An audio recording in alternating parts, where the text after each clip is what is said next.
ಸಜ್ಜನ ಬಂಧುಗಳೇ, ನೊಂದ ಮನಸ್ಸಿಗೆ ಸಂಜೀವಿನಿಯಾಗಿರುವ ಈ ಧ್ವನಿಗೆ ನಿಮ್ಮದೊಂದು ಲೈಕ್ ಇರಲಿ. ನಿಮ್ಮ ಜೊತೆ ಸಂತೋಷವನ್ನ ಹಂಚಿಕೊಳ್ಳುವವರಿಗಿಂತ ನಿಮ್ಮ ನೋವನ್ನು ಹಂಚಿಕೊಳ್ಳುವವರಿಗೆ ಹೆಚ್ಚಿನ ಆದ್ಯತೆ ನೀಡಿ. ಯಾಕಂದ್ರೆ ಸಂತೋಷವನ್ನ ಯಾರು ಬೇಕಾದರೂ ಹಂಚಿಕೊಳ್ಳಬಹುದು, ಆದರೆ ನೋವನ್ನ ಹಂಚಿಕೊಳ್ಳುವವರು ಸಿಗೋದು ತುಂಬಾ ವಿರಳ.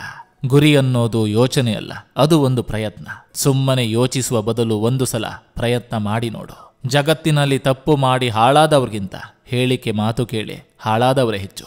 ನಿನ್ನೆ ಎಂಬುದು ವೇಸ್ಟ್ ಪೇಪರ್, ಇವತ್ತು ಎಂಬುದು ನ್ಯೂಸ್ ಪೇಪರ್, ನಾಳೆ ಎಂಬುದು ಕ್ವಶನ್ ಪೇಪರ್, ಆದರೆ ಜೀವನ ಎಂಬುದು ಆನ್ಸರ್ ಪೇಪರ್. ನೋಡ್ಕೊಂಡು ಆನ್ಸರ್ ಮಾಡಿ.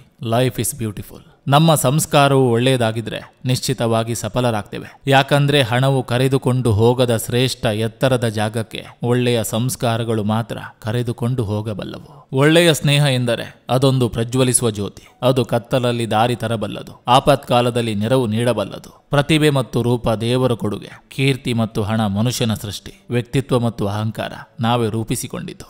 ಆಲೋಚಿಸಿ, ಮುಂದೆ ನಡೆಯಿರಿ. ದುಷ್ಟರ ಸವಿಮಾತಿನ ಜಾಲಕ್ಕೆ ಸಿಲುಕಬೇಡ. ಅವರ ನಾಲಿಗೆಯಲ್ಲಿ ಜೇನುತುಪ್ಪವಿದ್ದರೂ ಹೃದಯದಲ್ಲಿ ಮಾತ್ರ ವಿಷ ತುಂಬಿರ್ತದೆ. ಬದುಕು ಕ್ರಿಕೆಟ್ ಇದ್ದಂತೆ, ಸುತ್ತಲೂ ನಿಂತವರು ನಮ್ಮವರಂತೆ ಕಂಡರೂ ನಮ್ಮ ಸೋಲಿಗಾಗಿ ಕಾದು ಕುಳಿತಿರ್ತಾರನ್ನೋದು ಅಷ್ಟೇ ಸತ್ಯ.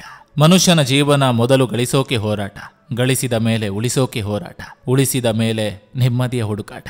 ಕೊನೆಗೆ ಯಾರಿಗೋ ಗಳಿಸಿದೆಲ್ಲ ಬಿಟ್ಟು ಖಾಲಿ ಕೈಯಲ್ಲಿ 4 ಜನರ ಹೆಗಲ ಮೇಲೆ ಓಟ. ಪ್ರಪಂಚದಲ್ಲೇ ಅತಿ ಸುಂದರವಾದ ಜೋಡಿ ನಗು ಮತ್ತು ಅಳು.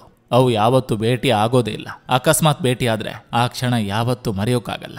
ಸಜ್ಜನ ಬಂಧುಗಳೇ, ಇದು ಇಂದಿನ ಸಂಚಿಕೆ ಅಂತ ಹೇಳ್ತಾ, ಈ ಸಂಚಿಕೆ ನಿಮ್ಗೆ ಇಷ್ಟವಾಗಿದ್ರೆ ದಯವಿಟ್ಟು ಒಂದು ಲೈಕ್ ಮಾಡಿ, ಜೊತೆಗೊಂದು ಕಮೆಂಟ್ ಮಾಡಿ. ಮತ್ತೆ ಮುಂದಿನ ಸಂಚಿಕೆಯೊಂದಿಗೆ ಅತಿ ಶೀಘ್ರದಲ್ಲಿ ನಿಮ್ಮನ್ನ ಭೇಟಿ ಆಗ್ತೇನೆ. ನಿಮ್ಮೆಲ್ಲರ ಮನಸ್ಸು ಪ್ರಶಾಂತವಾಗಿರಲಿ ಅನ್ನೋದು ಈ ವಾಹಿನಿಯ ಉದ್ದೇಶ.